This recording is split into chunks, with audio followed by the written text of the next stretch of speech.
full story. I found a clause in my employment contract if I am fired without cause. They fired me yesterday. Yes, Reddit stories, Diarp Reddit, your full story. I was employee number 3. 7 years ago, the company was 3 guys in a garage, cheap desks, instant noodles, and big promises. There was no real salary for the first 6 months, just equity later. I believed in it anyway. I built the infrastructure, I coded the first prototype, I stayed up for 72 hours straight to hit our first investor deadline.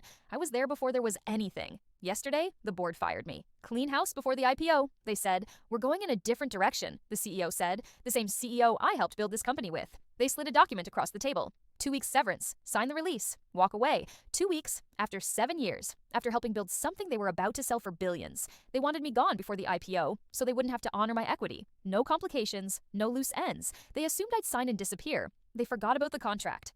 That night, I went home and dug through my filing cabinet. Behind old tax returns and bank statements, I found it. Yellowed, creased, 7 years old. My original employment agreement. Back when the company was worth nothing. Back when the founder needed me more than I needed him. Buried inside was a clause I had insisted on back then, Clause 4B. If terminated without cause, employee is entitled to 1% of the company's current valuation as determined by the most recent third-party assessment. 7 years ago, 1% was meaningless, symbolic, a handshake promise to make me feel valued. Today, the IPO valuation was $2 billion. 1% of $2 billion is $20 million. They had fired me without cause. I called my lawyer immediately. He reviewed the contract, slowly, twice. Then he looked up. It's enforceable. That night, he drafted an injunction. The next morning, I walked into the board meeting. Security stopped me at the door.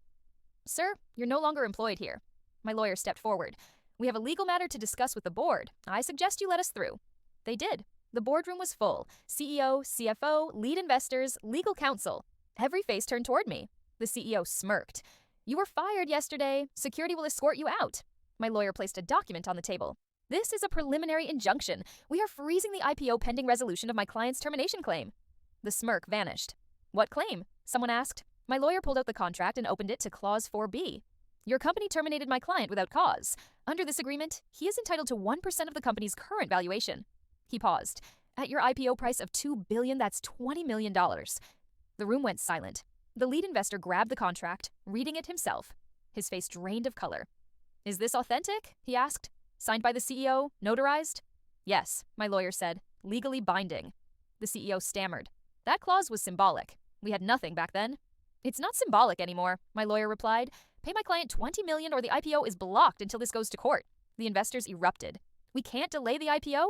The market window closes in 2 weeks. If this leaks, valuation collapses. The CEO turned to legal counsel. Can we fight this?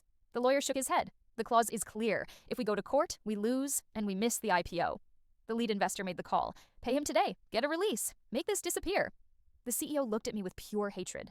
You planned this. No, I said. You planned this. You fired me to avoid paying what you owed. I just read the contract you forgot. That afternoon, $20 million was wired to my account before the market closed. I signed the release and walked out of the building for the last time. The IPO went through the following week. The CEO made $300 million. The investors made billions. I made $20 million for being fired. I sent the CEO a thank you card. Thanks for the severance package. Best 2 weeks of my life. He never responded.